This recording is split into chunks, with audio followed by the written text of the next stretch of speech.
Good afternoon and welcome. It's so nice to see all of you here. My name is Simona Golden, and I direct the streaming seminar series, the Teaching Works streaming seminar series. I want to welcome all of you to the final seminar series of the 2017-2018 academic year, which is focused on the theme Outrage to Action, Disrupting Inequity Through Teacher Education. So we designed this year's seminar series so that we could learn from others, so that we could learn from them how we might identify, how we might extend the ways that teacher educators, how we ourselves and teachers can ensure that we have the insight and the knowledge and the skill to disrupt the deep inequities in education in schools that exist to this day. We've used Dr. Lawrence Lightfoot's impassioned proclamation as a guide this year, as we focused closely together on teaching practice that advances equity and justice. With the help of a series of truly fantastic speakers, we have articulated and extended how we can work with our candidates to ensure that they are equipped not only to enact equitable practice, but also so that they can disrupt patterns of inequity in their classrooms. Our speakers have stitched together what I see as a really coherent and quite useful curriculum for our own learning. I'm going to talk a little bit about some of the things that we've heard and learned together this year. So Sonia Nieto, our first speaker, began her talk by saying, "We are dealing with culturally deprived schools. Our work is not to repair deficient children, but to alter and to transform the atmosphere and the operations to which we commit these children." Dr. Nieto's talk proceeded to lay out some specific, some rich, and some deeply instructionally useful ways to support candidates' learning to enact equitable and ambitious practice. Our second speaker, Dr.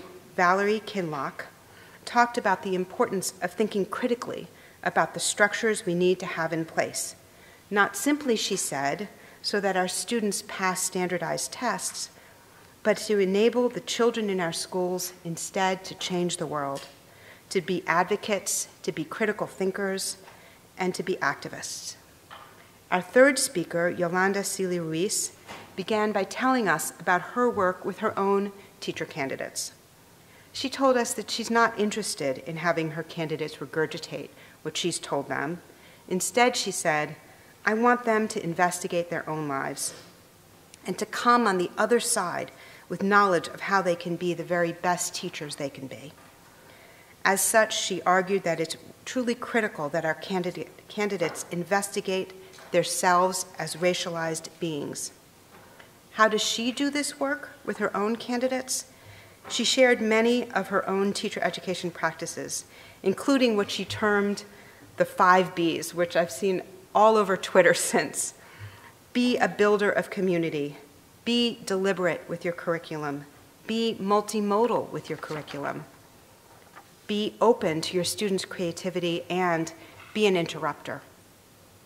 Our last speaker, Dr. Christine Sleeter, elaborated the work of teaching what she called head knowledge and heart knowledge, learning to build and to develop deep empathy.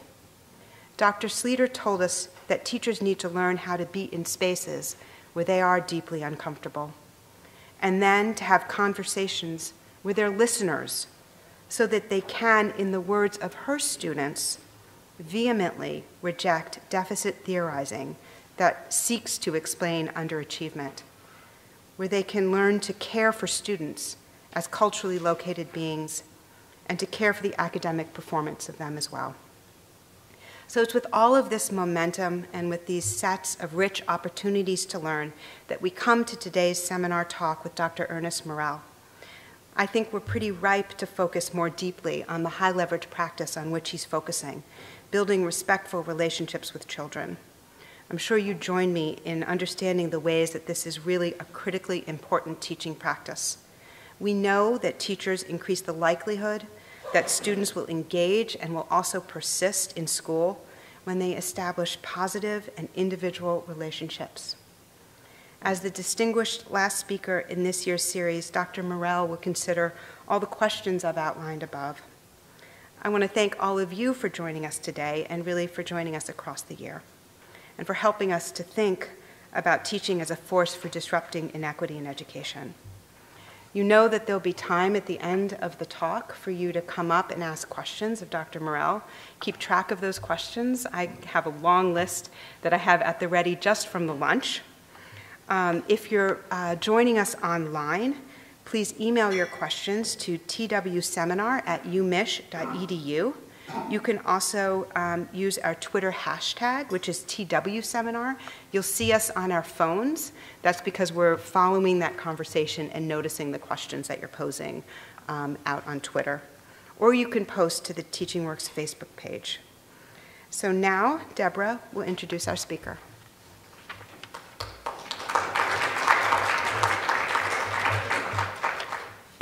Good afternoon, everyone. And good afternoon to everyone watching online. We're delighted to have you with us. So we are at the end of the year series, and no better way to end the year than with Dr. Ernest Morell. I'm really honored to have an opportunity to introduce you, Ernest. So Ernest Morell is the Coyle Professor of Literacy Education and the inaugural director of the Center for Literacy Education at the University of Notre Dame, where he just arrived a few months ago. You might notice when I tell you that he's been at UCLA, he's been at Teachers College, and he was at Michigan State, that he keeps sort of coming near to us, but never really landing in Ann Arbor. So the least we can do is invite you, and now you're only 2 hours away, whereas at one point you were 1 hour away, but it's better than New York. So we're glad to have you in the Midwest. So I think I've just mentioned that he was most recently the Macy Professor of Education and Director of the Institute for Urban and Minority Education at Teachers College, and also prior to that was in California and in Michigan. I know personally from direct knowledge how excited the people at Notre Dame were to recruit you there, so I hope you're getting settled there happily. Prior to all of that, Ernest was a high school English teacher in Oakland, California, and in fact, about 18 years ago or so, Dr. Morell received a certificate of recognition for commitment to Oakland High School from the state of California Senate. I don't think lots of us who have taught have been recognized by our respective state legislatures for our commitment to our schools, so it's really impressive. And his teaching skills followed him into his higher education career. He won the Distinguished Teaching Award at UCLA for his teaching, but I know from watching him give talks and the kind of work he does and the way that he writes about teaching that his history as a teacher has a huge amount to do with his work and the way that he interacts with and treats people, the way he talks and communicates about his work, but also the way he deeply understands teaching. He's an elected member of the ARA Council. Maybe I wouldn't have mentioned that earlier in my introductions, but at the moment it happens to be quite important to me that I have a wonderful colleague on council where he makes really terrific contributions to our discussions and our work. He's an elected fellow of the American Educational Research Association. He's the past president of the National Council of Teachers of English. I got some advice about him about what it means to be the president of an organization, which I've appreciated. And he's a member of the International Literacy Association's research panel and a co-convener of the African Diaspora International Research Network. He's also an active public scholar and has been recognized in a ranking system that Rick Hess produces for scholars who are very active in their public communication. He's one of the scholars who's repeatedly recognized on that list. His research interests include literacy education, media and popular culture, the African diaspora, global models of powerful leadership for urban schools. He's a prolific author. He's published, I would say, over close to 100 articles and 8 books. I'm just going to mention 2 of his books. One notable book published in 2013, co-authored with Rudy Dueñas, Veronica Garcia, Jorge Lopez, is Critical Media Pedagogy, Teaching for Achievement in City Schools. It won the Outstanding Academic Title by Choice Magazine of the American Library Association. And in this book, many of you I think are familiar with it, Ernest and his colleagues bring together the fields of cultural studies with education, especially for young people and teachers, and brings those together with pedagogy to show how literacy and civic engagement can be intertwined in the work of teaching, seeing teaching as both political and practical, and as liberatory. And I think those intersections are really vital to all of our understanding about what it means to leverage teaching to disrupt inequity and racism. In 2015, Dr. Morell and Lisa Scherf edited a rich volume called New Directions in Teaching English that brings together chapters on critical pedagogy with the teaching of English. So one thing that I particularly appreciate is how all these features of teaching are intertwined in his work to show us what practice looks like, but how it's at once political and liberatory, while also about the actual work that we do in subject matters and outside of them, in the world and in schools. Every time I hear you speak, I'm moved by your incredible felicity with language. I don't know a better way to say it. I mean, just amazing literary, poetic way of talking. And one of the ways that I saw that was at AACTE in 2017 at a panel that Teaching Works organized. I think a clip of your part of that panel has been shown many, many, many times. It's probably almost viral. So I really appreciate the opportunity not only to hear the ways in which you intertwine critical perspectives with teaching and the centrality of liberatory practice, with the advancement of young people's voices and capacity, and all of this in ways that are both political, practical, bold, and really in many ways because of the way you speak, and I'm saying this to him in front of you, with a really spiritual and inspiring vision of social change through teaching. So really, really honored to have you with us today. Welcome. Please join me in welcoming Dr. Moore.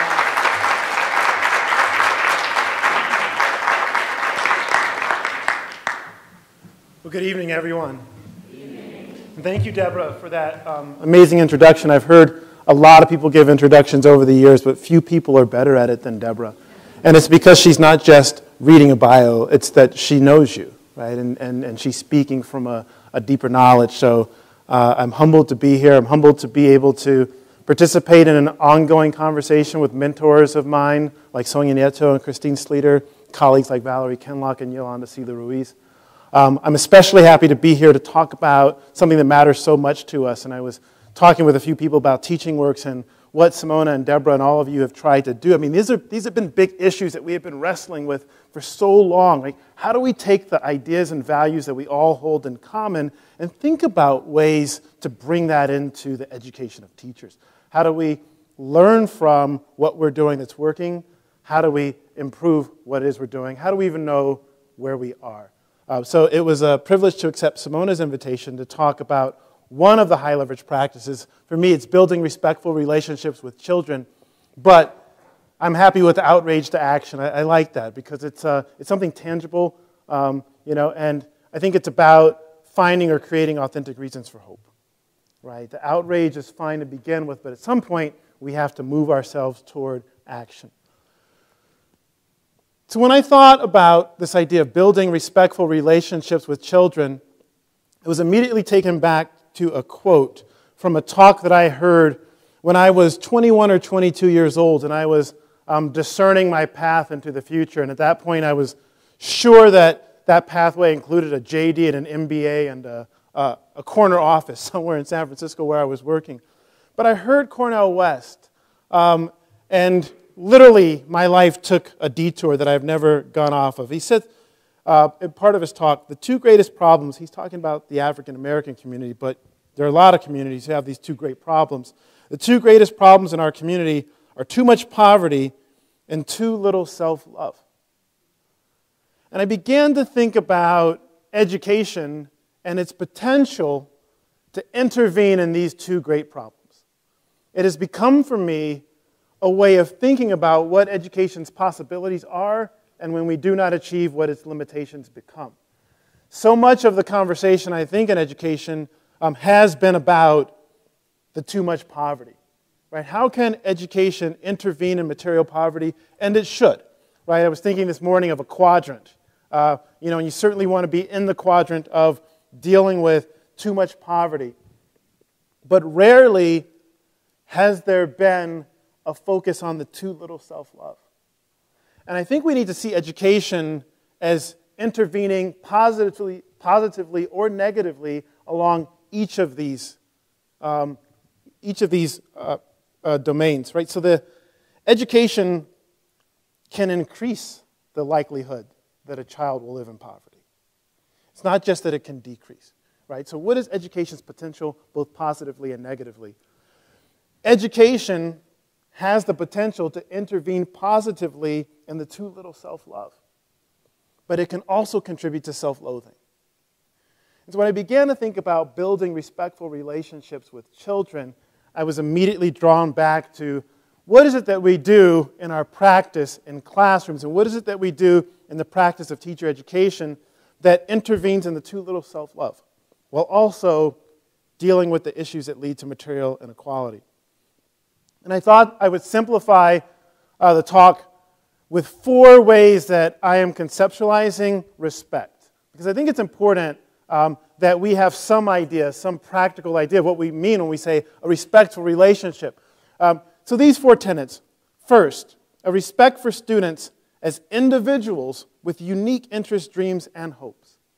Getting to know a student as an individual, the same way that Deborah introduces you as an individual, not as an academic with a bio. Respect students as members of families, homes, and communities where they experience love and worth. Respecting students as young people with intellectual contributions to make to a vibrant classroom community. And then finally, a respect for students as agents of change who want and crave opportunities to act powerfully upon the world.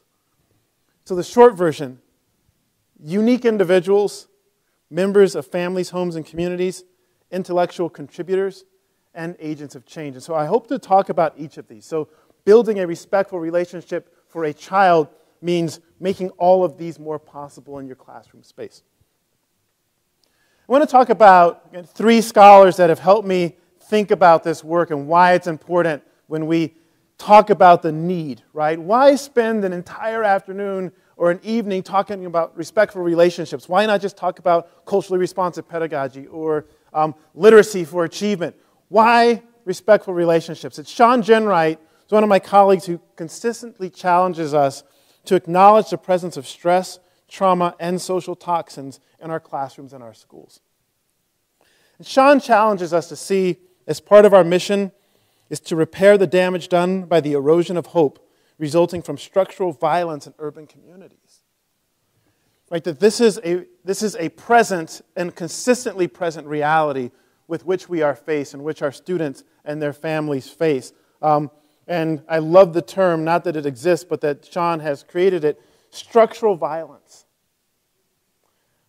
What are the legacies and manifestations of structural violence in the lives of our children who we are knowing and honoring and recognizing as individuals in our classrooms? Sean also argues that healing in a community is a form of political action. And he emphasizes the need to place healing and hope at the center of our educational and political strategy. So one of the ways to build respectful relationships is to think about being involved in the act of increasing hope and healing. Angela Valenzuela, who is a prolific scholar who has been with us as a dominant voice in our community for over 2 decades, talks about respect from its absence in the school where she spent a number of years in Houston. And Angela Valenzuela ultimately comes to talk to us about authentic caring, but she spends a great deal of time in her ethnography talking about the impacts of subtractive schooling. Like, what does it mean to participate in a schooling environment that subtracts, that takes away from you, right? We think about schools maybe as only being able to add, but Angela says that they can subtract. Right? And one of the more powerful concepts that she talks about in this book is the de-Mexicanization of students. Right? She's working primarily with immigrants from Mexico and students who were born in Houston, but their ancestors had been from Mexico. So this idea of schooling, whether it's wittingly or unwittingly, de-Mexicanizing a population, or you entered the blank. As one of my students mentioned to me once, they're trying to take away the language my mother tells me she loves me in. So how can we have a respectful relationship in that kind of a context without acknowledging that that can exist, right? That when we see ourselves as neutral, we can actually be subtractive. And she goes on to talk about subtracting culture and language. Dismissing students' definition of education, which in this particular context was to ser bien educado, which to students meant a lot of things by that. It meant to be a good person, a whole person, not just someone with a lot of numbers and a lot of words in their heads, right? to not respect that, to not honor that, was a subtractive process. And then finally, she talks about aesthetic or superficial caring, meaning caring about a student as a test score or an outcome and not having an authentic caring. So for her, there were 3 aspects of authentic caring that I thought were important as we think about building respectful relationships with students. 1, a fully vested bilingualism and biculturalism. All of our students come to us with languages and cultures that live wonderfully outside of the academic discourse and want to be bilingual and bicultural participants, not just outside of the classroom, but in their lives in the schools. Reciprocal relationships. And what she calls a humane and compassionate pedagogy. But this line from an article that she wrote before the book has stayed with me. I was a classroom teacher when I first encountered this book and have known Angela since. Students resist caring about school when doing so is tantamount to cultural genocide. There's a logic to disinvestment. And I think as a foundation for the rest of the talk and the interaction, I think we need to understand students want to do well in school. They want to like school. They want school to work for them. But they cannot respect an institution that disrespects them fundamentally. So part of building respectful relationships with children are removing the structural barriers that lead to disrespecting children. Right? I mean, Paulo Freire's wonderful Pedagogy of the Oppressed, he talks about humanization, says you cannot talk about humanization without addressing the axiological problem of dehumanization. So we cannot talk about respectful relationships without acknowledging the hegemony of disrespect that exists structurally in these institutions that we co-sign on as members of the educational family. Speaking of Paulo Freire, the third author that I just want to kind of throw out there as we begin to ponder these ideas is Paulo Freire. Paulo reminds us that nothing is more revolutionary than engaging in a pedagogy of self-liberation. Right, the liberation of the self. I first encountered this idea through Carter G. Woodson, right, in The Miseducation of the Negro, or Franz Fanon, or Bell Hooks, or others have talked about this. The true revolutionary journey is a liberation of the self. It happens via dialogue, and the dialogue has to be mutually constitutive, meaning we bring our potential selves to a dialogue that allows us to actualize that self. And I think that that's the heart of Bell Hooks' philosophy of pedagogy, that the dialogue has to constitute, right? It doesn't just constitute discrete knowledge of a particular discipline, it is a constitution of the self. How can we be and how can we become ourselves absent this mutually constitutive dialogue? And the self is constructed or deconstructed through language. So language has that potential in both ways. Right? I talk about the language of power is only powerful for some. Right? So we need to have spaces of hope and healing. We need to acknowledge the presence of subtractive schooling and think about how authentic caring can intervene in that subtractive process. And then finally, we need to think about respect as connected to dialogue and action. Respect is just not what we say to kids. Respect is what we allow them to do and become in our presence and what they allow us to become if we allow ourselves to engage in that dialogue as another half of the mutual constitution. We become fully constituted as educators when we enter into that dialogic space. It's just not a monologue. It's not just something we give to kids. Our humanity is tied to theirs. So one way I think about this, as a transition into some of the practices that I think build that respect, is a social and emotional framework. Our students need to know and care about themselves and have space to come to know and to care about themselves in the classroom. As that happens, they're able to learn and take others' perspectives. So building respectful relationships with children is not just unidirectional about us and children. It's also about the relationships we allow children to form with each other as they become a community, a respectful community, right? Their identity in that particular context is conferred by that community. How do we help kids to respect each other? It's very difficult to do that when the child himself or herself does not feel that they are known and or cared about in that environment. Then becoming connected to others and becoming active in the world. So as it relates to the talk today, I will focus primarily on this first bullet, the self. Knowing that I belong, right? And knowing that I and my ideas matter, right, is a core principle of this practice. So what I'd like to do now is talk about what some exemplars are of this practice, and then I believe the way the question is worded is what capacities do novice teachers need to develop in order to be able to actualize this. So the practice, or elements of it. Mariana Soto Manning and Jessica Martel have a wonderful book that they have written entitled Reading, Writing, and Talk. Jessica is a second grade teacher in the New York area, and Mariana Soto Manning is an educator at Teachers College. And I know Jessica, and I know her classroom and her students. And one of the things that Jessica talks about is the importance of name, right? Name as a foundation of respect.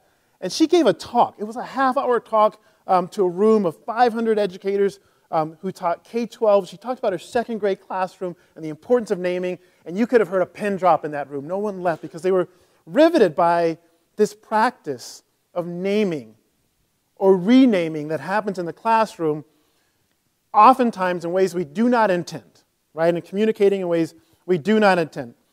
So she talked about this idea of name storybooks, right? Or I love the translation in some languages is, how are you called, right? When you say, what's your name? Like, how are you called, right? How do you like to be called? And where does that come from? So having students talk about their names and creating stories about their names, interviewing family members about the history of their names. Where do our names come from, right? Why am I called how I am called by my family? Another practice that she has is she brings in family members on the students' birthdays, or if their birthdays are during the summer, I think it's like 6 months before, 6 months after their birthday. And she showed videos of this. The parent or the community member, and there is 100% response to this. She said, absolutely, everyone wants to come. They bring some food. They arrange the class in a circle. And they tell the story to their child, grandchild, niece, nephew, via the class about the story of the day they were born. And then the other students ask questions. Well, what was it like? You know, all sorts of questions, right? And it's this interactive conversation about the child's born day. And they show the student, and she or he, they're just beaming. And then Jessica interviews the kids after this, and they say that when people understand my born day, they know me, right? They hear me called how I am called by someone who loves me outside of this space, telling a story to ground me. So it's not just that we know each other. Like, we know each other because we know how we are called. Jessica pushes us to make certain that we pronounce students' names correctly. When you are pronouncing the name incorrectly, you are renaming the student. And she, in the talk that she gave at Columbia, she talked about a student that didn't even know he was being called differently. He did not even respond to the name. He went home and he told his mother, the teacher doesn't know my name. And he was waiting to be called by something different, and this kind of miscommunication, this misunderstanding. And the teacher thought, this student is just like not paying attention, not connected. She didn't understand the act of disrespect that was committed. And so the mom was able to come in and said, this is how he is called. Right? So one of the practices is not to say, what is your name? or just to look at letters in a roll book and say, I know this name. But to ask our students, how would you like to be called? Right? I mean, it seems very simple. But how can a relationship be respectful when we are not even calling children how they like to be called? So, asking students or parents how they would like their children to be called, and emphasizing, even demanding, as early as possible in the school year that all students learn how to call each other how they would like to be called, and that they pronounce those names correctly. That's a foundational practice. It's a transformational practice. This isn't just something that is useful for second grade. I don't care what our discipline is, what the age we teach, the university level, high school level, math, science. How do you like to be called? Right? And making sure that we do that as a community. A colleague of mine, Jeff, and I started our teaching careers together in Oakland. Deborah was talking about that many, many years ago.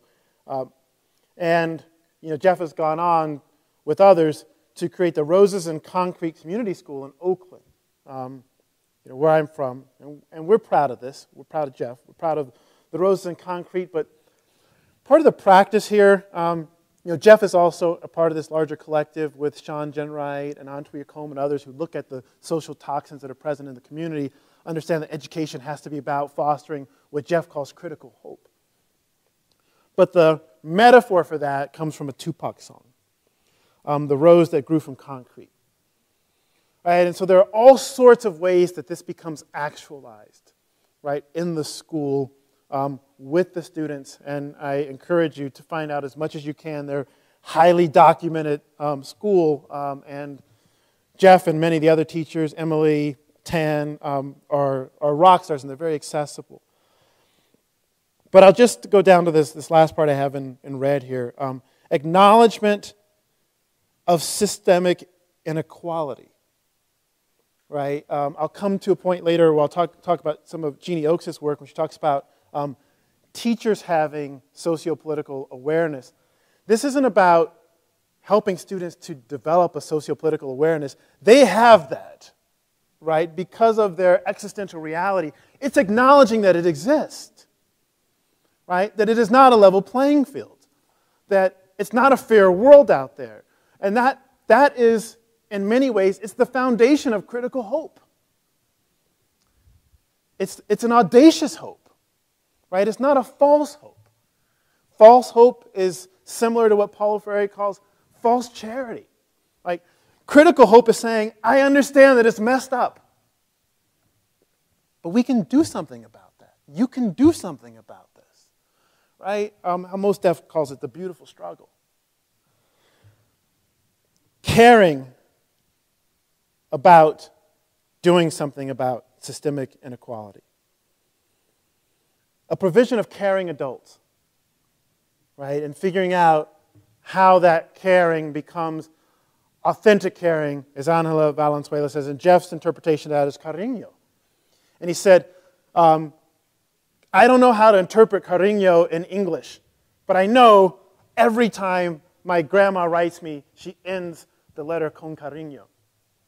And I want whatever that means to be a part of how adults provide for children in a schooling context. Right, so these are practices. Is it a tangible practice? Maybe it isn't tangible like the name project that Jessica has, but it is an important practice. Like, how do we provide care as adults? The inclusion of families and whole communities. Right, that education is in a community and of the community. Schools geographically are in community. So when I think about this dichotomy between a school and a community, it's like, how can there be a dichotomy? The school is in the community. Right? It's dichotomous when it excludes, right? When it becomes an exclusive space that parents and family members cannot come inside of. Right? We need to think about including families and whole communities and building critical hope, right, as a practice. Understanding. I mean, Sean Jenright talks about this very profoundly and very intentionally, a community can be a place of love and hopelessness. Right? You can love your child, and that child can still suffer from self-loathing. Why? Because of the social toxins. Because of structured inequality, structured sexism, structured racism, structured homophobia, capitalism. It's not as though we do not love these kids inside and outside of school, but if we do not intentionally work to foster critical hope, hopelessness will be the result. So how do we practice that? Right? How is that an intentional practice? The critical media work is another practice. Critical media literacy is care for the self. Right? And we think about how many of the images that I'm showing here do children see in their formative years when they are formulating a sense of self. What does it mean to be beautiful? What does it mean to be strong? What does it mean to be successful? What are my options in life? The first group that I began to encounter in the research literature that talked about media literacy were pediatricians. It was the pediatricians that said, we have to do something about this. Right? The impacts, they could see the health impacts that the media were having on children. Right? So I won't even go into detail about this. I'll just say that I have 3 children, and this is what my children are exposed to on a day-to-day basis. There's no way to keep this out of their being, right? The racialized and gendered stereotypes that are just a barrage of the corporate media. But there is something that we can do in terms of a practice that builds self-respect, that is about addressing this. So it was one of the books that Deborah talked about, the book that I wrote with several teachers in Los Angeles. One of the things that we do in terms of maintaining this respect and this self-love is we have a series of questions that we develop and continue to redevelop with kids over the years, right? And say, these are the questions I want you to ask. Whose values? Whose ideas? Whose definition of cool, right? Who is the norm and who is othered, right? What does it mean to be othered? How are you targeted as an audience? What assumptions are made about you? Do you watch commercials during the Super Bowl? What are you going to see? Cars, beer, right? Tax advice, whatever it is. It's for a particular racialized and gendered audience. So we asked the young people, what do these Manhattan corporate executives want you to believe about yourself? And is that likely to lead toward more or less self-love? Is it accurate? Does it reflect your everyday experience? What is the attraction toward these norms? Hypermasculinity, hypersexualization. This is a part of the reality that the kids face in everyday interaction with the media. So we think about the critical media work as a practice in 3 ways, right? 1, care for the self in the age of media culture. How do you continue to fight for yourself, for your true self, and to care for yourself when you're under this barrage? But also, remember number 3 and number 4 in my conceptualization of respect is, what do I get to do? How can I be an intellectual contributor and an agent of change? So it's not just about whining about the way that dominant media treat people who I happen to live with and care about and look like. It's what can I do, right? How can I speak the truth to power? That's a practice, right? I give and build respect by allowing you to speak the truth to power. So how can we help young people to use the media as a tool, right? And how can we educate ourselves and children and communities about the perils and the promise of media culture? Honoring and promoting student voice, as a way of building respect. Ciphers for Justice Project, some of you read an article that Jamila Liscott and Lamaris Caraballo and myself wrote about the Ciphers for Justice. But these are some of the students and some of the teachers. And the students in Ciphers for Justice, which is a spoken word, digital literacy, community of praxis of kids throughout the boroughs in New York, And their advice to the teachers is to put our voices in your pedagogy, right? A classroom that is univocal cannot be respectful by definition. If one voice dominates, it is not a respectful place. It has to be polyvocal, right? Students speak in all sorts of ways. How do they speak? They speak in large discussions. They speak in small discussions. They speak in presentations. They speak when they're sharing their research. They speak when they leave the classroom and engage in community action. But honoring and promoting student voice, we should not have to tell kids that they are beautiful and brilliant. We just open up the opportunities for spaces for them to see the obvious beauty and brilliance that they possess. That happens in environments where student voice is able to not just coexist, but it actually becomes a dominant voice, a co-dominant voice. Because the teacher voice is going to be a dominant voice, but it's a co-constructed space. Research and community action projects. The Youth Participatory Action Research work that I've been a part of for almost 20 years now. And so this is the number 4 in terms of the building respect, and that is allowing students to be agents of change, right?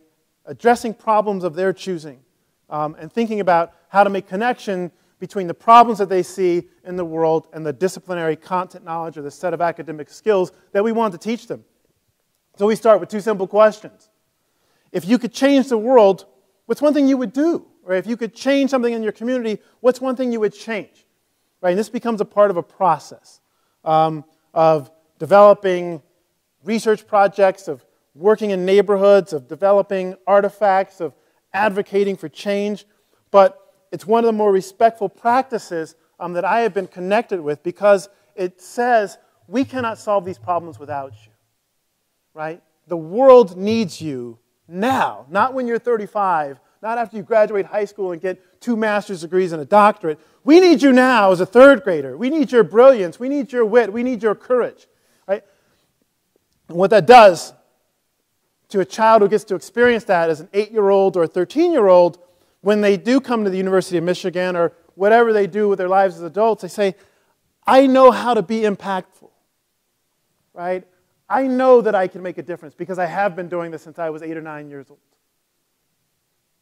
So having this as a core practice, right, the Youth Participatory Action Research, and connecting kids to world-changing issues as a way of having a respectful relationship, right? These are 2 examples of what that looks like and work that we did in Harlem where kids became digital archivists.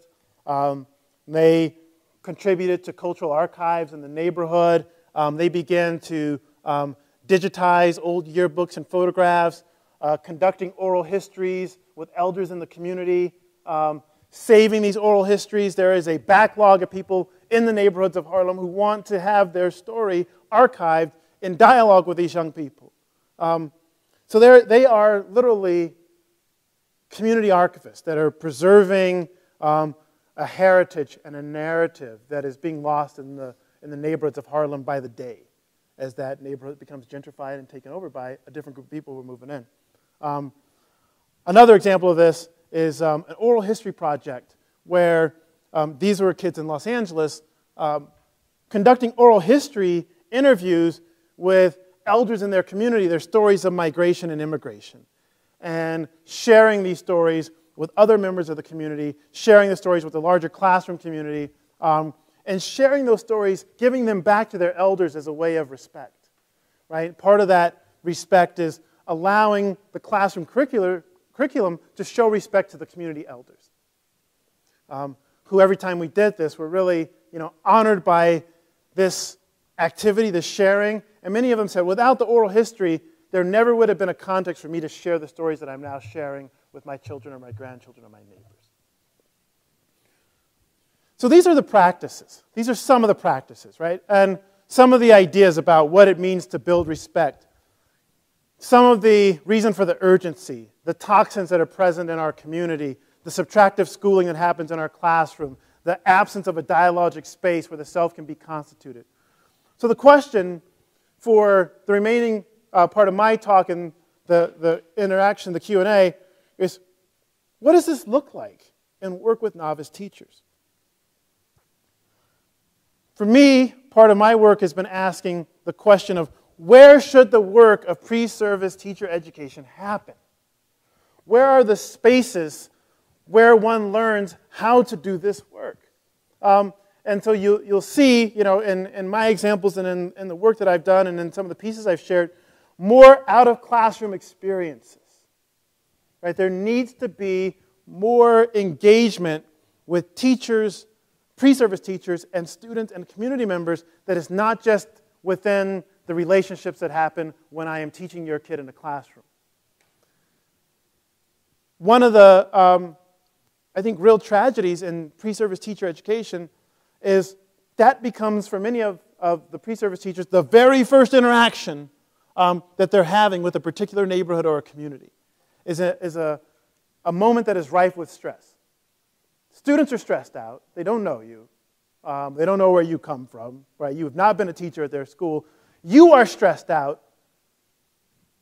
Anyone who you could observe or apprentice to that may have insight about these children from a community perspective is locked out of the school. And we close the door on this young adult and these children and say, good luck. So what happens? Stress happens. Toxins happen. The teacher becomes stressed out. The students become stressed out. How do we have opportunities for pre-service teachers to observe the authentic caring or the cariño that we want them to manifest if they cannot see it?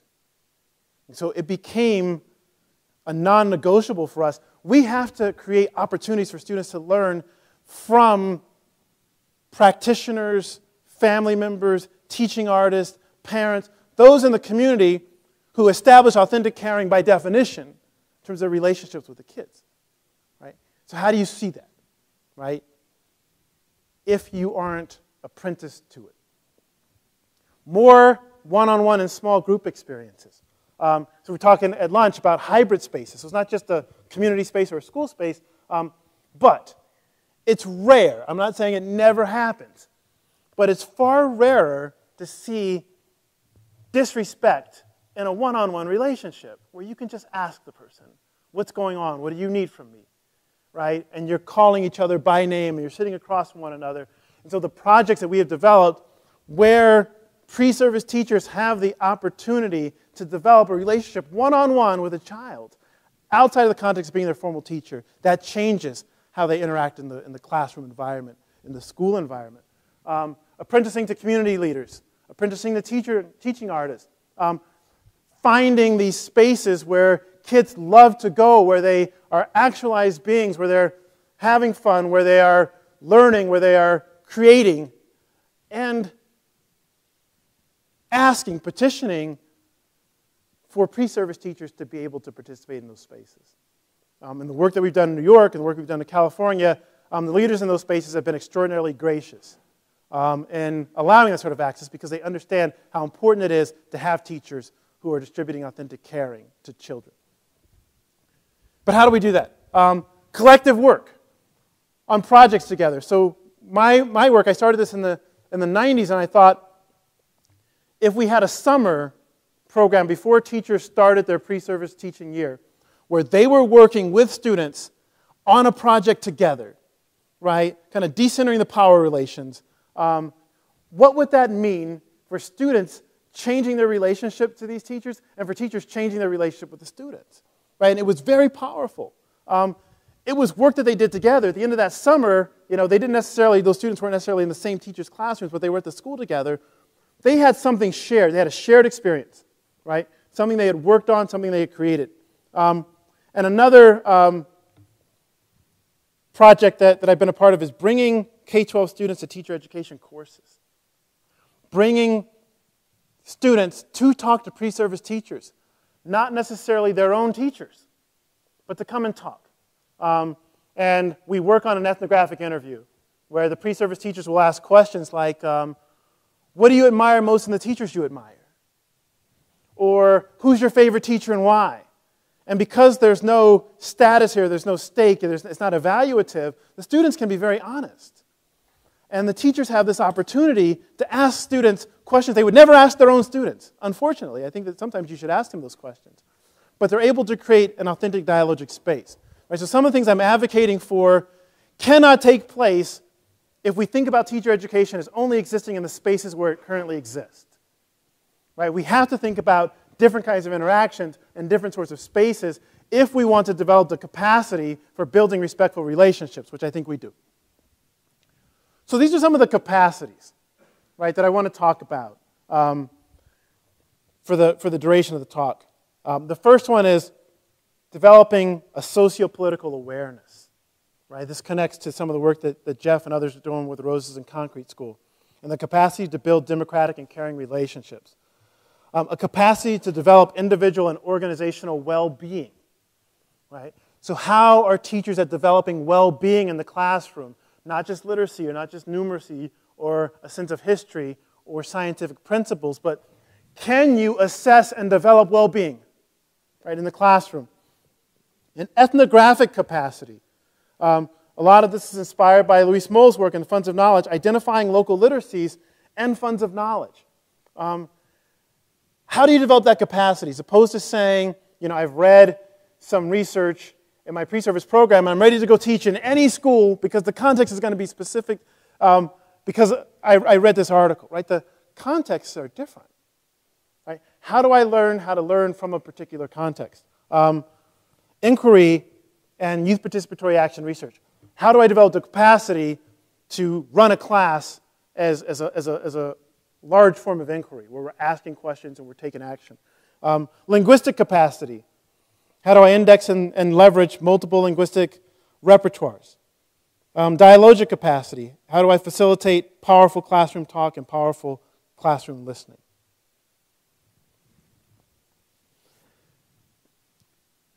So Sean Ginwright, who I mentioned earlier, in the Hope and Healing, deals most specifically with capacity, the second capacity. How do we develop individual and organizational well-being? And so his work, which you can look up, and a lot of this work is with beginning teachers, some experienced teachers. How do we develop a flourishing agenda, which they call karma, culture, agency, relationships, sense of meaning, and aspirations.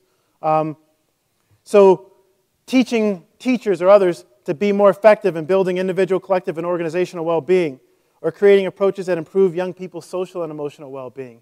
Even thinking about what that is, how do I measure that, how do I understand that? Developing strategies that heal rather than harm young people. Cultivating practices that improve school and organizational climate and racial equity.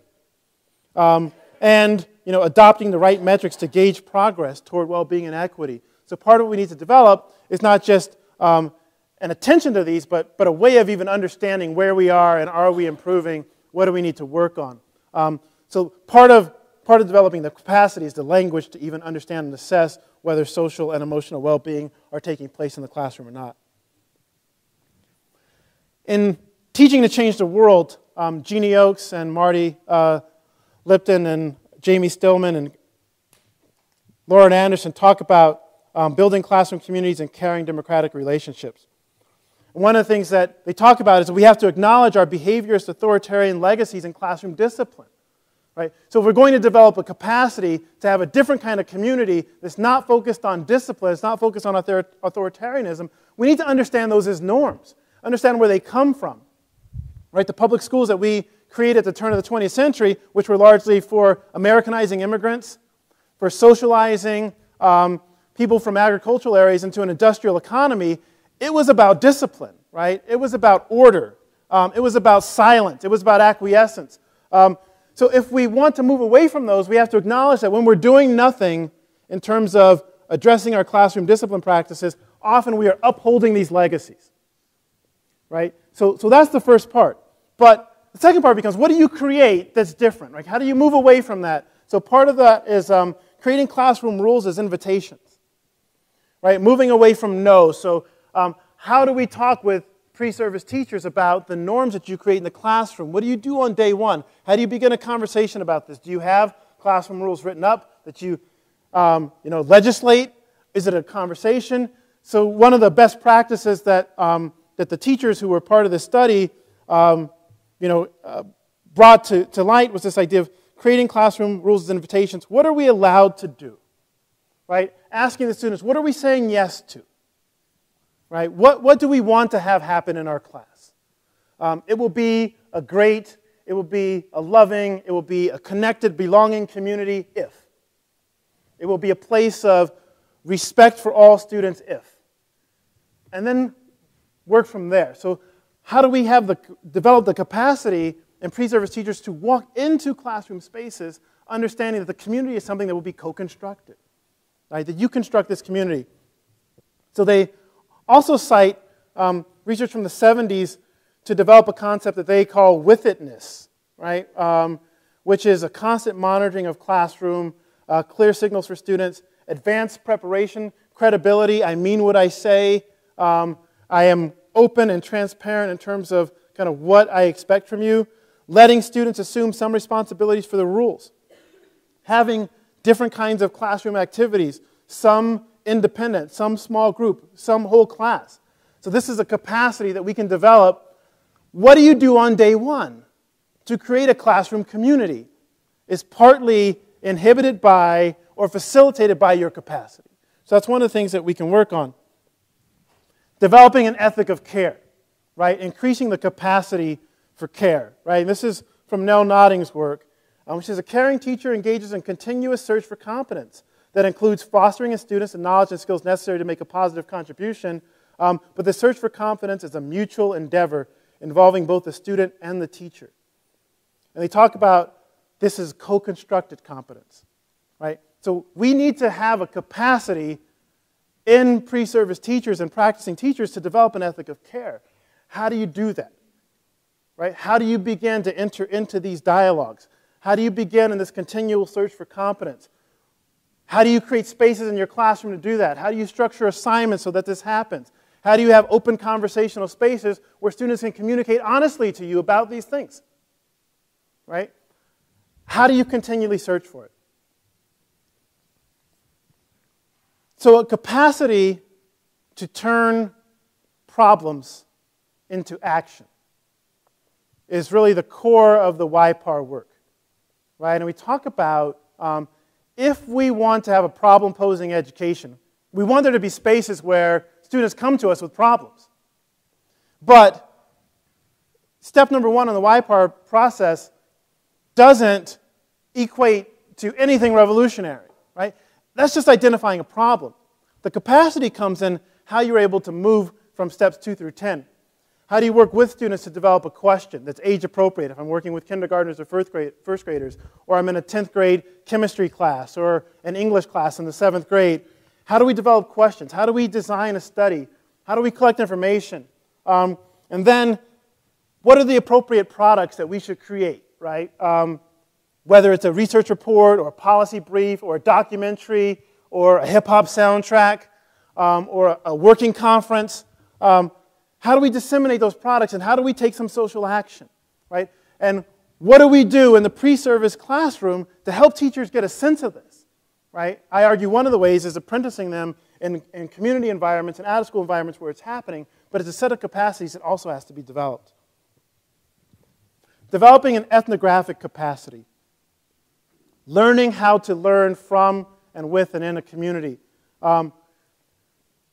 One notable example of this sort of work in terms of an ethnography of literacy is Sami Alim's work as a linguistic anthropologist, going into communities, hip-hop communities, and understanding the multiple forms of language display, the intellectual capacity, the norms of a global hip-hop community, what that says about language and power, right? And language deconstructing power. But how are you able to do work like Sami Alim does if you're a classroom teacher and you haven't yet developed an ethnographic capacity? Like, how do I even ask the question? Right? And people say, you should get to know the community. But that requires a certain kind of capacity, right? That needs to be developed, I would argue, during the credentialing process. Learning how to conduct ethnographies of literacy with youth in neighborhoods and communities. Not on youth, but with youth. How do we structure this? So one of the projects that I have in my classes with pre-service teachers is a collective ethnography of literacy, where pre-service teachers, students, and community members are doing this work together, unpacking all the different ways that literate practice happens in that neighborhood and community, thinking about ways to make connections between the classroom practice, learning how to conduct oral history interviews with elders and community leaders. How do we do this in a respectful way? So we have historians of education at Columbia that are working with teachers, helping them figure out how to do oral histories, right? How do I bring in elders and community members in a respectful way and ask them questions that will allow their knowledge to be a part of my growing knowledge? Learning how to ask students questions that allow them to share stories that matter, right? This is an ethnographic capacity. A linguistic capacity. So there's been a lot of work in this area. Some of my students are doing this work. Ophelia Garcia has been amazing with this work at the CUNY Graduate Center. Kate Seltzer, who was one of her students, who's now a professor. Understanding that classrooms are multilingual spaces, right? And our practices will either facilitate multilingualism or it will impede against multilingualism, right? And if we have no idea, we're likely doing the latter. So how do we develop capacity across disciplines, right? This is a transdisciplinary issue. It's not just for English language arts classes or classes that focus on literacy from a humanities frame. It's all classrooms. Developing a capacity for multiple social languages that are spoken in the classroom and the community. How do I myself develop a capacity for those languages? What work am I willing to do in order for this to be something that I see myself as growing in and consistently, to Nell Nodding's point, moving toward increasing competence in? Right? And there's very little intentional work in pre-service teacher education about developing multiple social languages. But that's work that needs to happen.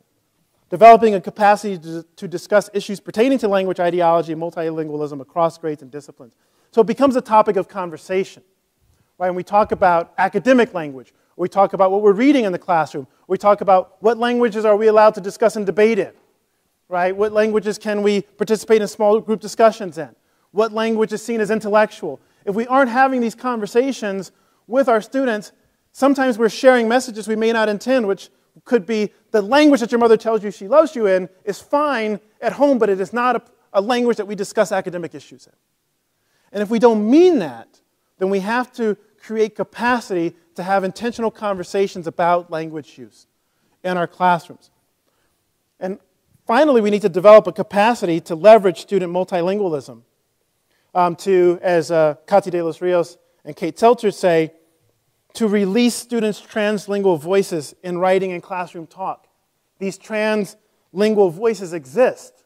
The question is not whether they exist, but have we allowed for them to be released in the classroom, or do we keep them under lock and key? Right? So these are all linguistic capacities that I think need to be developed. So I'll end with the capacity to improve classroom talk and listening, right? Which I've done a good bit of work on and identifying, particular classroom activity settings. This is a capacity I feel that we should drill down on. Pre-service teachers leave a teacher education program having a really good sense of how to foster great discussions, how to create spaces for students to have discussions amongst themselves, how to step back and allow students to be experts in sharing classroom material, but also helping students to be critical and reflective listeners to each other's ideas, right? So the large group discussion is one of the more common types of classroom interaction. What we can help teachers to develop the capacity to do is to think out loud, right? Open-ended questioning, to develop appropriate turn-taking.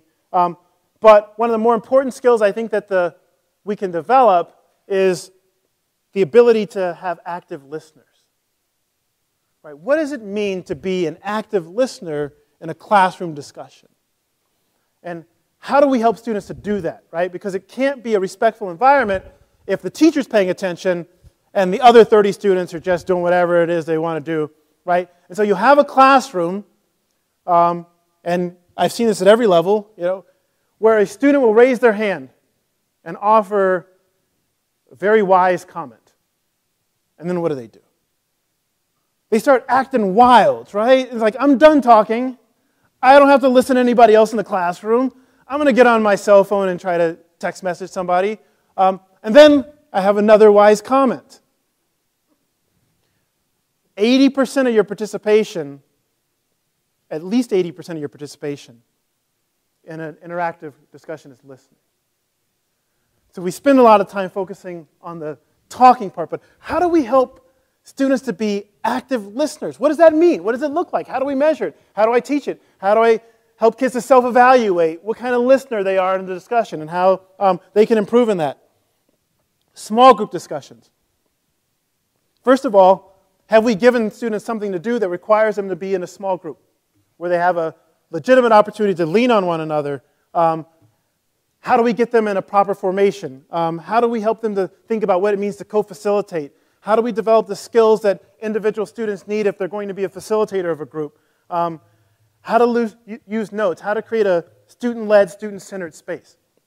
Right? And a lot of times in lesson plans, you'll see it says 30 minutes of group work. What does that mean, right? How have we helped the students to think about how to get into a group, how a group works when it's not working, how we might troubleshoot, and how do we help pre-service teachers develop the capacity to help their students to be able to assess what is making a small group more effective or less effective. Improving classroom debate, developing arguments, anticipating counter-arguments.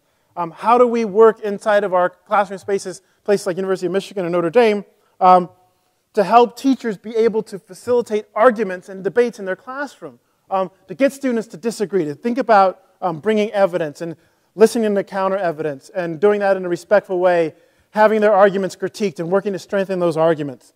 And then finally, multimodal presentations. Right? How do we have an opportunity, as Yolanda was saying, be multimodal for students in our classrooms to be able to share their wisdom with one another? Right? And how do we work on developing that capacity? If we want classrooms to be polyvocal, we have to break down these modes of participation inside of a classroom and think about what is the skill set that one needs, right? So in order to be an effective teacher, you have to be effective in a large group. You have to know how to facilitate a small group. What are you doing when students are working independently? How do you help create an environment where students are willing to and courageous enough to share opposing viewpoints and to have a respectful discussion about that? And then also, how do we kind of back away from the stage and allow students to kind of step in and to share their expertise with one another? So with that, I'll go ahead and open it up for questions. I think there are questions online, but I don't know what the protocol is. We just start with the questions in the room first. Okay. All right.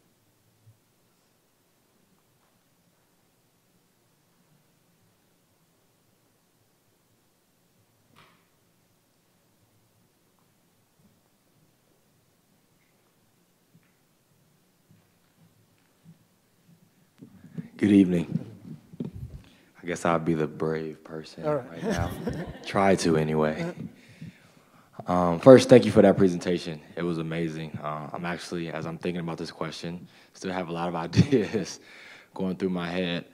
One thing I guess I'm particularly interested in, and I apologize if this question kind of gets out of hand, is, so you mentioned that this idea of historically, like how education and the structures have kind of served a particular, I guess, like a business type model. Mm-hmm. And we've talked a lot about like the students. But I'm curious, as a teacher educator, what have you done in situations where you have pre-service teachers that have like a consumerist kind of mentality? And so it's one thing to try to get teachers to do this kind of work in classrooms, but it's another thing to think about their own orientation and how they think about education and teaching and learning in general.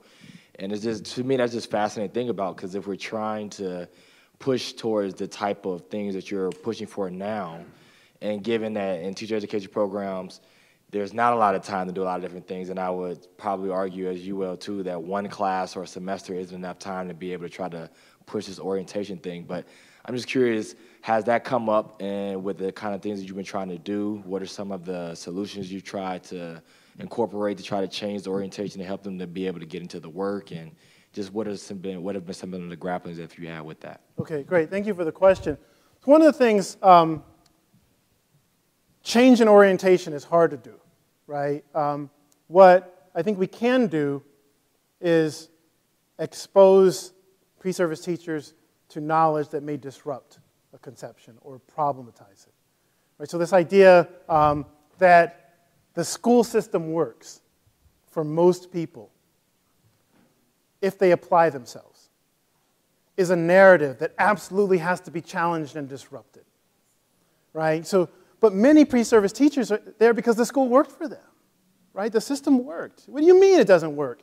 Right? If we just try a little harder and, a little more homework, a little more this, a little more that, to understand that the structure of the system is fundamentally flawed. It is absolutely successful at what it is intending to do, and that is reproduce inequality.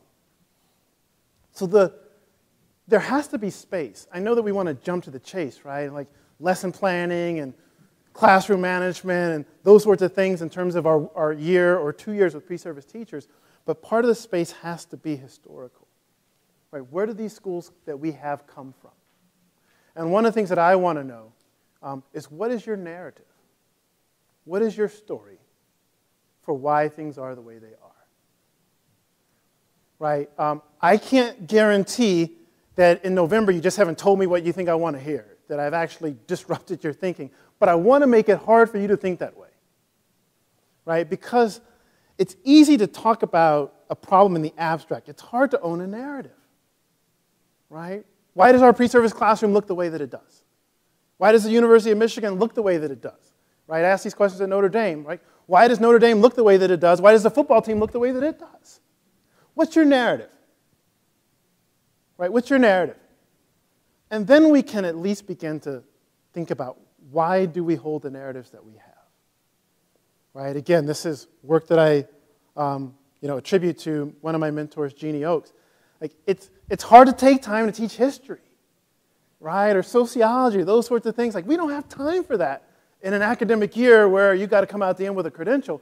But if we don't contextualize those narratives, then it becomes hard, right? So that's our primary strategy, right? Is to figure out a way. Is there knowledge we can introduce that disrupts? Right? We need to own those narratives, and then hopefully we need to disrupt them. Right? The consumerist mentality, as you were talking about, we know that some of the outcomes are going to be these inequitable practices with which we have legacies. And some of those legacies continue to do harm to kids. Right? So that may not be as hard-hitting as, like, does that transform? But I think it does expose and does problematize in a way that says maybe we need to think about new narratives for what school can do and should do. Yeah. Thank you. Could you comment, based on your knowledge, about the potential of restorative practices for facilitating respectful conversation, for developing an ideology of liberation, for developing school community, and possibly what the risks are with restorative practices, please? Sure. I thought a lot about this because there were so many examples, and I wanted to honor Angela Valenzuela's work because of the subtractive schooling, and I wanted to focus on some of Sean Jenright's work and the Hope and Healing, but right up there with the Flourishing Agenda and the Authentic Caring and the Carreño would be the restorative practices work, right? And I think I can't think of many drawbacks to this, right? The work of restorative practices and colleagues I have who are very experienced in this work, like Maisha Wynn at UC Davis is one of the people who I really respect. It begins with, I think, a lot of the similar conceptions that the work of Sean Jenright does. What it may do more of is actualize a process that involves young people in this work. Right? What does it mean to think about restorative practices and restorative justice as a form of dialogue, right? A constitutive dialogue. What does it mean? I think some of the more profound work is, what does it mean to help young people to get better at this? And to see young people on their campuses who take responsibility for creating this context of restorative practices. I think it's great work, and I think that it's important work, and it absolutely is needed. It's needed in terms of thinking about the capacity development on the side of the pre-service teachers. I can't honestly come up with a quick critique of it because I hold it in really high regard. But that was, if I had had a little more time, the next slide would have been talking about Maisha and her restorative practices work. Hi, thank you so much for your talk. I want to go back actually to the first question where you were talking about disrupting and helping pre-service teachers learn how to question their narratives. You said something at the lunch today about the amount of power that schools of education, especially places like this, like Michigan, like UCLA, like Notre Dame, like Columbia, have in shaping narratives and in acting as agents of change.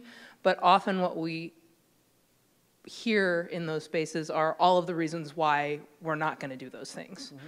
All of the reasons why we're going to continue to uphold the status quo. So I guess my question is, how do you think about, as a faculty member, as a teacher educator, as a public intellectual, I think is how you were introduced at the beginning, how do you think about disrupting these kinds of institutional spaces so that these kinds of spaces will start to will question their narratives at the same time that we're insisting that pre-service teachers need to be helped to question their narratives? Thank you.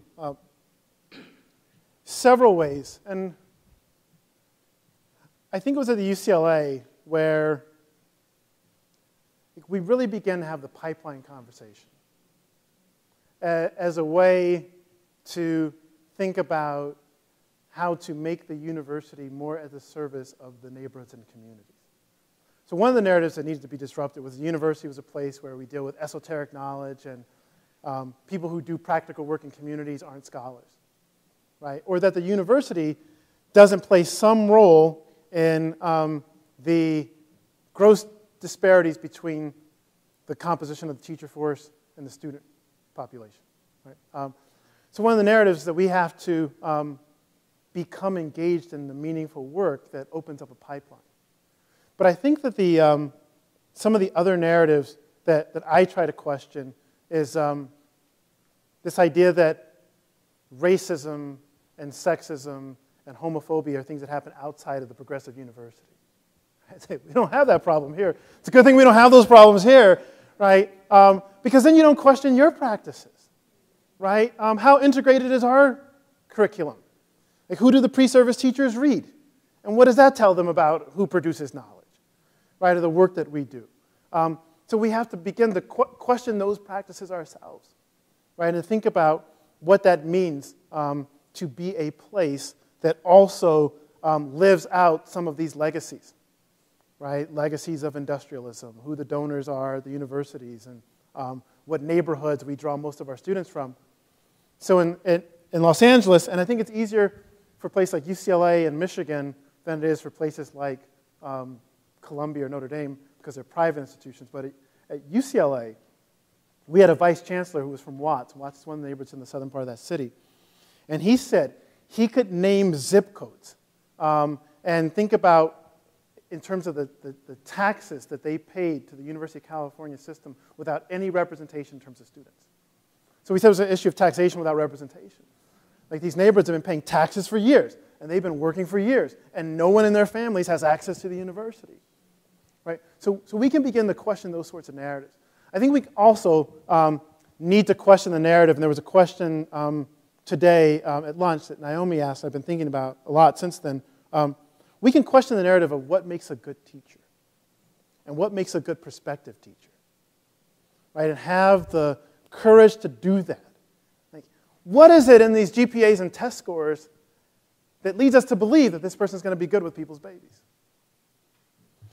Sometimes that means taking a student, much to the chagrin of the university that wants to be seen as super competitive in U.S. News and World Reports and those sorts of things. And so I don't know if you have this problem, but we would have to argue for students. Because you would be admitted conditionally to a program, but you had to be admitted to the graduate division of the school. They had to admit all the students. And they would take a handful of students that we admitted and say, I don't know about these students, right? So challenging that narrative. And then finally, I mean, there's so many more, but challenging this dichotomy between the work of social justice and the work of academic scholarship, right? I don't know how you do that other than your life, right? You do it by how you live. I mean, that's the best testament for this. But say, to be a scholar in a college of education, that's focused on issues of teaching and learning, but never to have been to a school or in a classroom or with students, or those sorts of things. I understand there's all sorts of other ways that people do research in colleges of education that are important. But we have to hold a higher bar, right, for what praxis looks like in our field. And then we can bring some of those same techniques to our pre-service teachers. But you're right, it would be hypocritical to do that with pre-service teachers when we're not looking at how our own practices are compromised.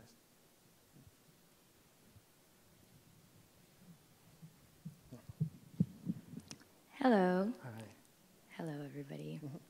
I'm from California, and I'm glad that you talked about Roses in Concrete because I used to teach there, so thanks, shout out. My question is, in an effort to move towards disrupting the inequities in schooling and to move towards more hope and healing in a lot of the ways that we teach our youth, and especially our youth of color, I'm interested where and how do we name the impact of white supremacy and racial violence, and just naming that as racial inequality. And so how does that fit into this, and how does that naming become something that doesn't elicit so much trauma that the narrative moves away from hope and healing and becomes something that is,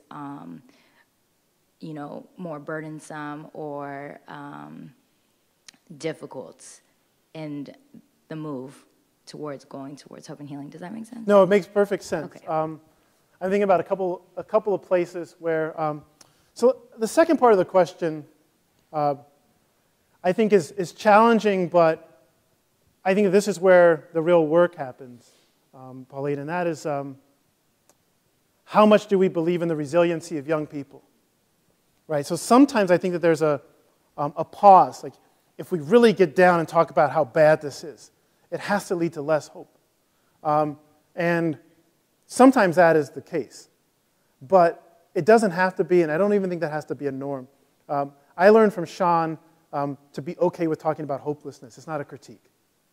Right, so in some ways I felt like just to call someone hopeless is like being like critical in a bad way, but it's thinking about our own tendency toward hopelessness, right? And what are the causes of that hopelessness? It's not normally an awareness of injustice that leads to the hopelessness. It's a lack of perceived avenues toward confronting that. So the critical hope, which I see as kind of Jeff's work and Roses and Concrete's work and others' work in response to that, is critical hope has to be about action. Right? So the naming and all those things are important, but the question is, what can we do? Right? What can we do about ourselves? What can we do about love in our classroom community? What can we do about the next concentric circle was right outside the door in our neighborhoods and with the people we know and we love?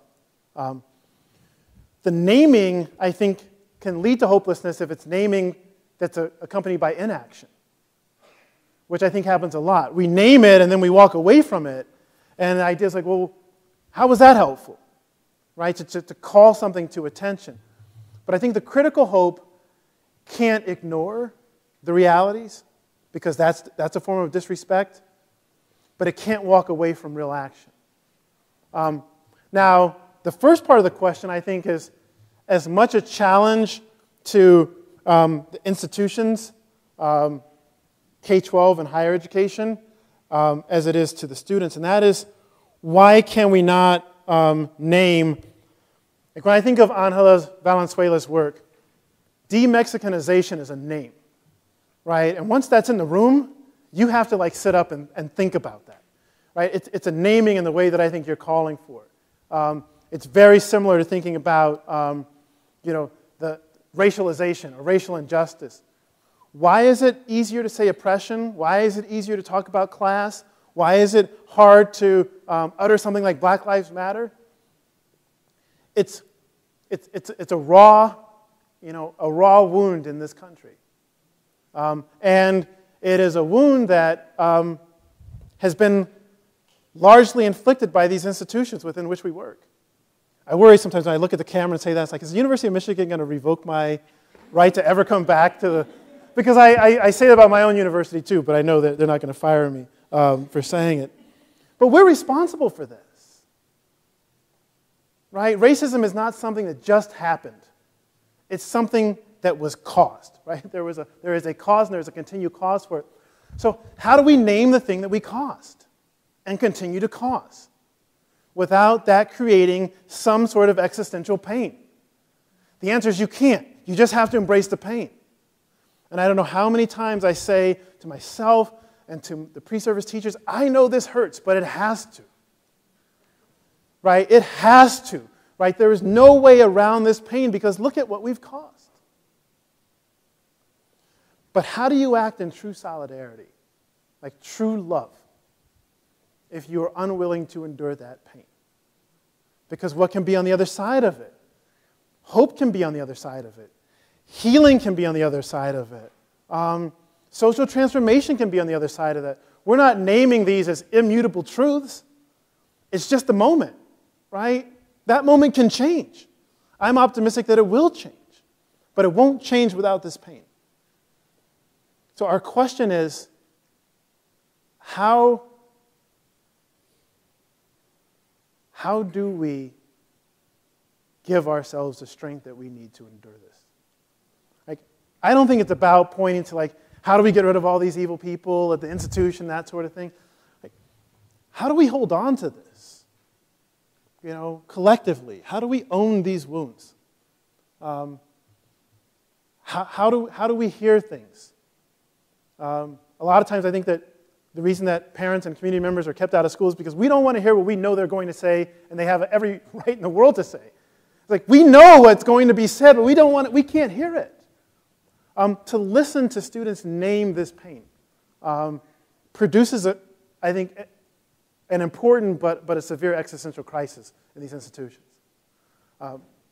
We have to begin to do that, and I loved your question. I'm sorry, I don't know your name.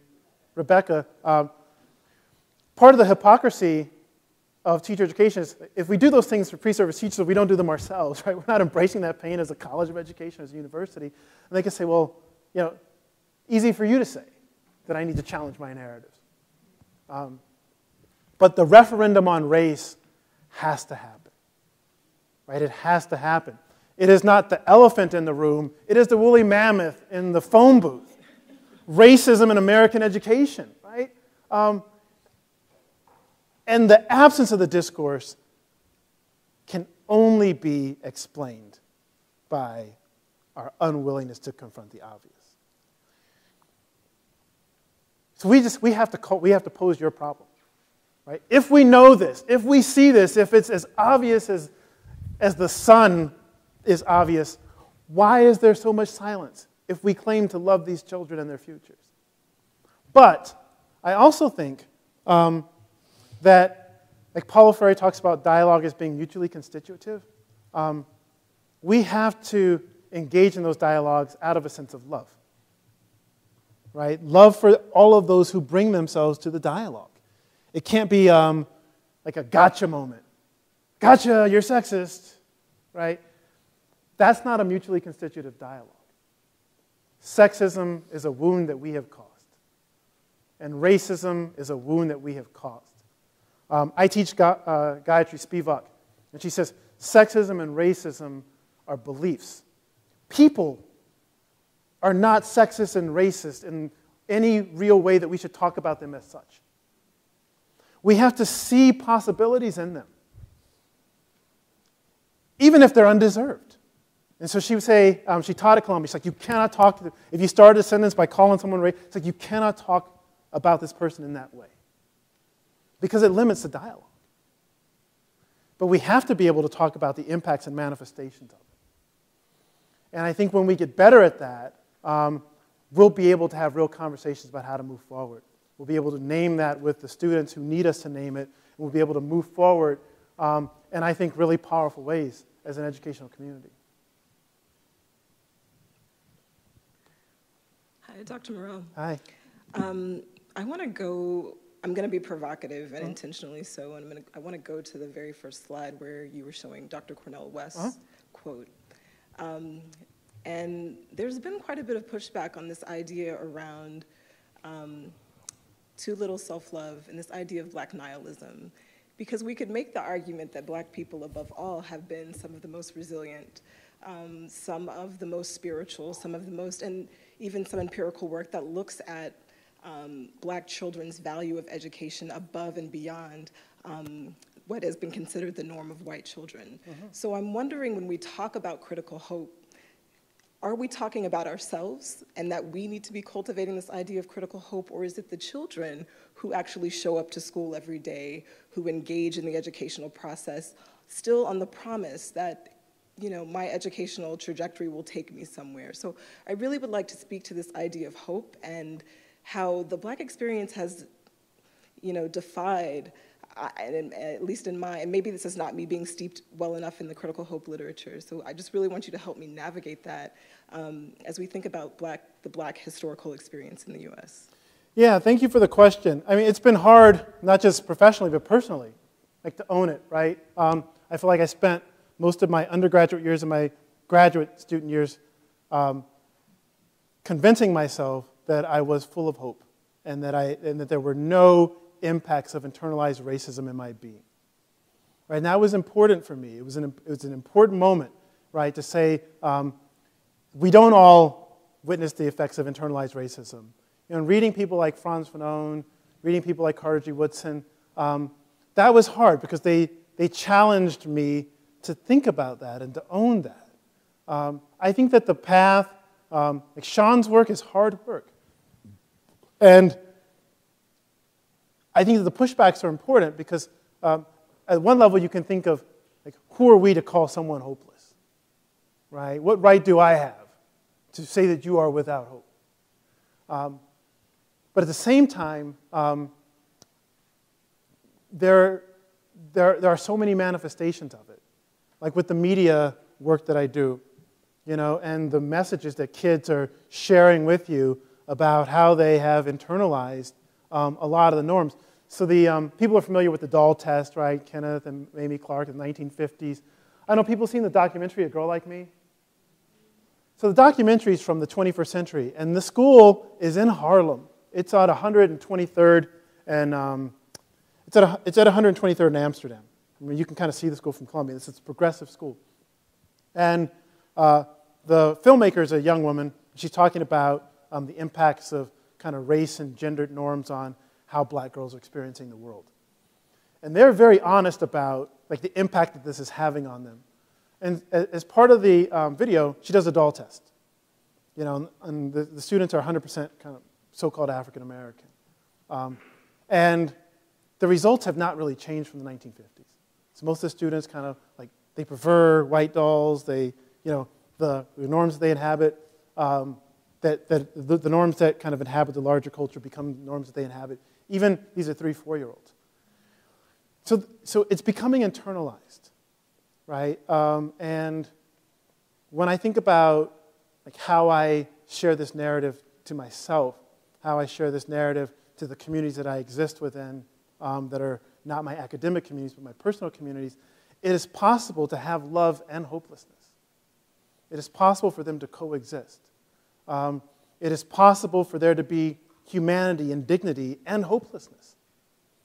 And to root it out. So the problem of too little self-love is one that I think I would challenge everyone to think about this in terms of their own journey as a human being, or whether you're a teacher or a student.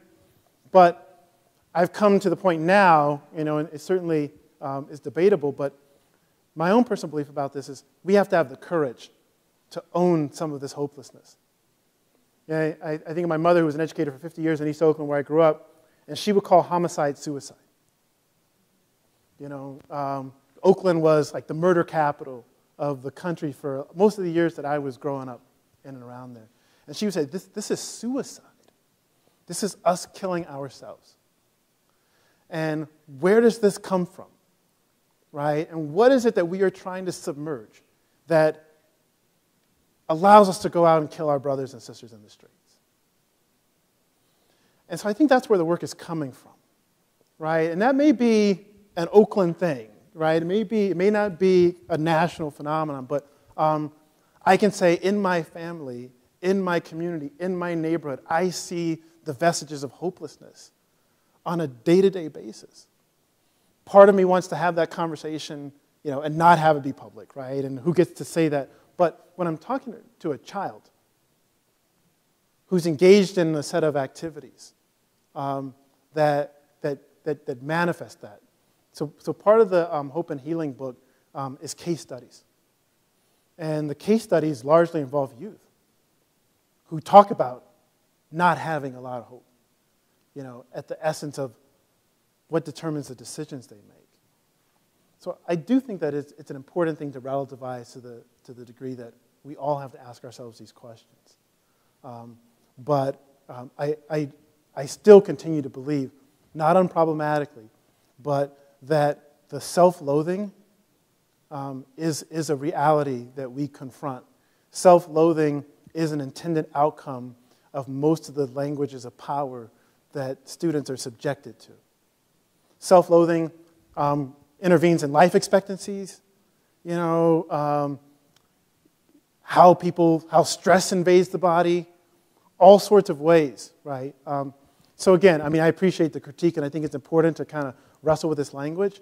But I do think there's an argument to be made that it is also important to think about this work as increasing capacity for self-love. Good evening. I was interested in this point you were saying a few minutes ago that this idea that transformation won't really happen unless we endure pain. That makes a lot of sense to me. And it felt really similar to something I'd heard you say at AACTE last year. There was a quote that really captivated me and my colleague Simona, this idea of eliciting beautiful noise in a polyvocal classroom. And those two things kind of really, that idea of polyvocal being accompanied by noise feels similar to me as this idea of transformation being accompanied by pain. And I'm wondering if you can share anything about, that the idea of beautiful noise is lovely, but it requires facilitation. So, it's one thing for us as adults to say, we're ready to endure pain, but it's a different challenge to think about how we bring that and manage that pain in the classroom with youngsters, So I'm wondering what it would mean to, elicit that pain and then facilitate the noise.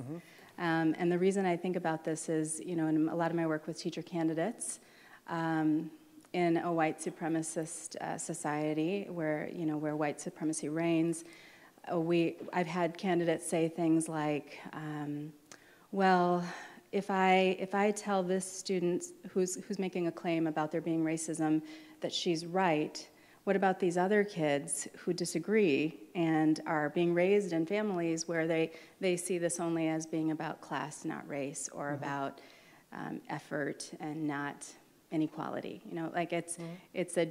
I'm not saying I agree with this. I'm saying that this is a concern students repeatedly raise. Well, how are we going to tell them that their parents are wrong? We can't just tell them their parents are wrong. And I think it's the question is there because of white supremacy. Children of color have been being told their families are wrong for, just like this beautiful quote you said at the beginning about this woman who said she couldn't use the language her mother says, I love you in. That's being told your parents are wrong. So a reality is that has existed for a long time, but it's hard for people to imagine telling white children that their families are wrong. So how do we go about facilitating? What are some practices that I could teach to my teacher candidates? How could I teach them to manage that noise, to be ready to address, this real challenge with facing white supremacy in the classroom? Wow. I was thinking of two different things in there, maybe a little contradictory, but the first one, I think about the arts across the disciplines. The arts becoming a very natural genre to name your truth. And so we have, examples of how this happens in the Dialogue Arts Project, Science Genius, Ciphers for Justice, which I talked about, where kids are using spoken word, hip-hop, documentaries, the arts, to name a truth, right? I mean, I think that's different than levying a critique. That truth is critical. But it's harder to dismiss it when someone is naming their truth. I think about Jamila Liskott, who a lot of you know from her TED Talks and that sort of thing, and Jamila is one of the co-leads of this, but she talks about students have the absolute right to name their truth. And you may not agree with how it's constructed, but there's some way of doing that through art, because part of the art is performance, and part of the performance is an implicit understanding of a rhetorical situation. I have an audience that I want to understand. I want to engage them in a certain kind of a way. So I can't just think about what it is I want to say. I need to at least think about how they might hear that. And there's a beauty in the art. There's a poignancy in it. There's a biting critique in it.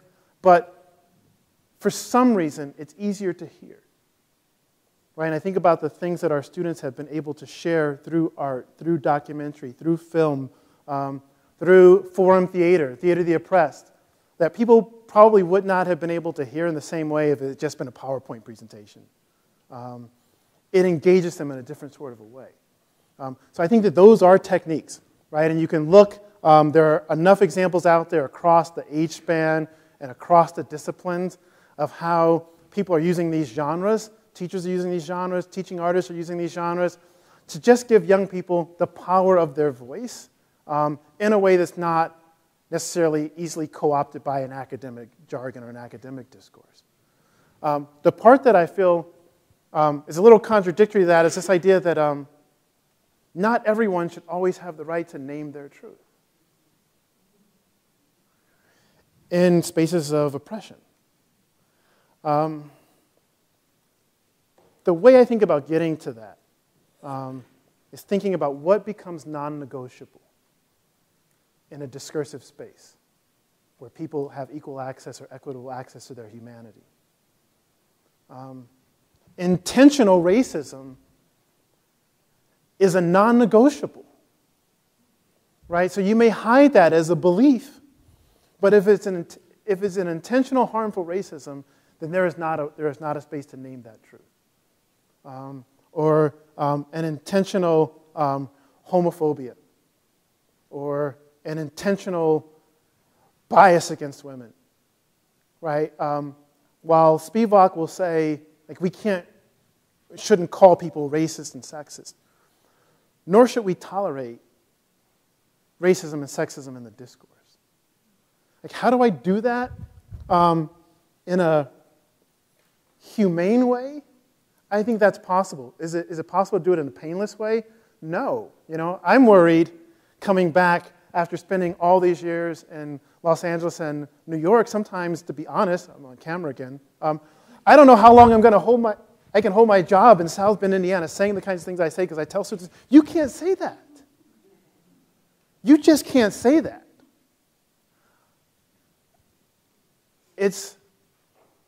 I don't know. I mean, it does put us in jeopardy, right? It puts us in jeopardy in our jobs, puts us in jeopardy some of the programs. But I do think if there's a set of principles, and I can go back to some principles we talked about. Not all viewpoints are equitable. It's kind of like the free speech, hate speech, right? You have free speech until it becomes hate speech. And hate speech is not free speech because it impinges upon other people's rights, and people who have to hear it or listen to it are harmed by that. It evokes historical harms and causes all sorts of trauma. I wonder, like, how much, do you teach about microaggressions in your classes? Right? So when you think about the microaggression research, hearing these microaggressions literally takes days off of people's lives. So one person's equitable right to speech is literally taking away someone else's life.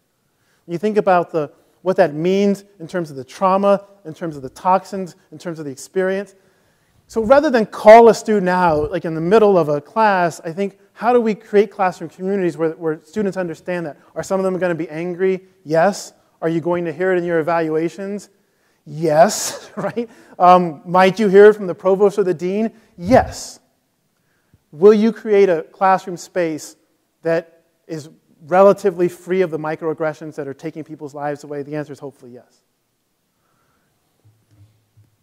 So those two, I know those have to juxtapose against each other, even if it sounds contradictory. Right? When I think about in our K-12 classrooms and the students having absolute access to their truths, I stand by that. When I think about some of the discourse in pre-service teacher education, things people want to say in terms of making an argument, I have limits. I have limits, first of all, because taxpayers are going to pay these people to teach their babies. And we have a generation of prospective pre-service teachers that don't want to become pre-service teachers because they don't want to put themselves in jeopardy of those microaggressions. And it prevents us from being able to fully diversify the teaching force. So it's I don't know, it's a hard, I mean, that may sound problematic, but there's just too much damage done with a certain kind of speech. And we know the kind of damage it does in the short term and the long term. Hello, I'm Vilma Mesa. Thank you for your presentation. It resonates with a couple of things that I have been reading right now and listening to. So I think I have maybe 2 or 3 questions. I don't know. I'm going to just say what is running through my mind. So one of the things, I teach in math education, so my specialty is mathematics. And so one of the things that I have found is that, even not talking about those things in the classroom can be a safe space. One of my students is conducting her dissertation. She's finishing writing her dissertation, and one of the things that she finds out in a community, she collected data at a community college in California, is that the moment that they enter the classroom, they close the door and they forget all that stuff, and they are there to learn the mathematics that the teacher is providing. So there is a possibility for the teachers to choose and the students to choose not to engage in this painful work. I agree, I totally understand that we really need to go through this pain and be courageous and addressing it. But back in my mind, I'm thinking, yeah, but where and when? When can the students feel free, right? At least for an hour in a day, that they can forget about these things and engage in the content. So that's part of the question. The second is, I guess, if it's related to my personal fallacy. I don't know, I don't have training as a social worker. Like, I'm reading and listening to all of this. I totally understand everything in here, but I am not sure I will be able to cope with the pain if I open the door. So part of me is the fear. I am better being safe, just teaching my equations and not engaging in that, because I know I won't be able to handle that. So there is a lot of training that I have to do. And then I think that's connected to the third question, which is, how do we engage in training students in order to see when things happen and when to open the door and when not to open the door, So I guess I'm very practical, and I'm sort of lost in the, I couldn't agree more with everything that is said here, but I feel like I still lack the connection to reality. That like how do I understand it's important work, but I would wonder, wouldn't this be, for example, something that ministers would do in their congregation? Is this something that has a different space? I understand the role in the classroom, but so maybe I guess I'm asking how can we combine this with the teaching in the discipline so that we do service both to the discipline and to all this important work? Okay, great, thank you. So I'll try to start with that last question, and then hopefully work around to the other 3 questions. I think that's what the work we should be doing, right? I knew this was going to be a cross-age, cross-disciplinary conversation, but most of the work I do is with a particular discipline. I look at a K-12, but I look in the English language arts classroom. And how can this be great practice? But my colleague at Teachers College, Erica Walker, looks at this in a very similar way in the math classroom. So the kind of practices, whether it's the YPAR work or the critical media literacy work or work we do about multicultural curriculum, post-colonial theory as a response to culture and text, should help students do better in English, right? And there's very little of the work that is tangential to the disciplinary work. So we do want teachers to think about how this helps you to rethink what the goals are in the discipline. So we have to push back in my particular discipline on what students read, what counts as a text, what's a good reading of it. But it's not like this is the English time and then this is the hope and healing time, right? That Venn diagram. There are moments, though. I was with young people, in the last couple of weeks, and there were some moments where we just had to talk through things that did not relate to English. But most of the time, that Venn diagram should be like a 95% overlap. The first question you asked about being free, I think this is the critique that I hear the most, and I take to heart. Does the work have to be said to be real? And my fundamental belief is that no, that there can be joy in this work. And a word that I use a lot, if I use a word slightly less than love, it's joy. We don't want these to be joyless places, right? There should be laughter. If you go online and look at one of the ciphers, or you look at some of the work, and you'll see kids kind of laughing, and there's tremendous joy. And you look at or listen to some things they're talking about, and like, whoa, those are serious subjects. But they're doing it in a community. They're doing it in a way that allows them to express. So I would say, yes, there should be moments of freedom, but we should absolutely insist as much as possible on having classroom communities be spaces of joy. And to help students and the pre-service teachers understand that, that the joy and the critique can exist together. So it's not like the moments where we're happy and the moments where we're involved in critique. That's been something that I've tried to insist upon, a little bit of levity, right? We don't want people leaving the class like sadder than they came in. Like, that's not the point, right? The point is that there should be some catharsis, but there should also be some actual joy in the work. The second question, that's a tough question, right? I'm not trained to do some of this work, right? I think we need to identify what are the limitations of what a classroom teacher can do and work right up to the edge of those. Because in any moment, we're not just teaching a discipline. We're working with young people, and we play all sorts of roles. We're their caretaker, right? We're fostering community. So some of this is in the logic of how we create a community. So we do this in a lot of ways. So it's a math class. You have students on the board working out a problem. And, you've got the whiteboard space all over. Everyone's working out the problem. 7 of the people get the problem right. And one of the persons gets the problem wrong. They all sit down. Someone looks at the student who got the problem wrong and snickers, and they burst into tears.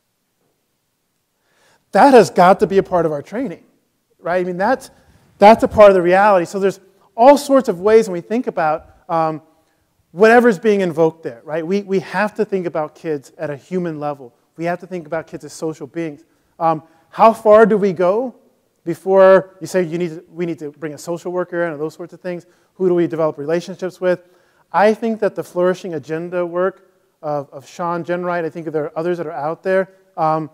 They do a lot of work with teachers and kind of take them up to a certain point, but absolutely there should be partnerships with professionals who can do things that teachers can't.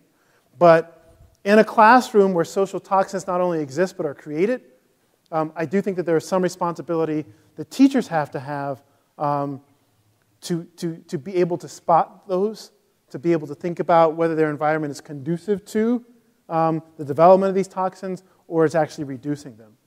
And then once we reach that limit, then we have to think about how we can make partnerships with others.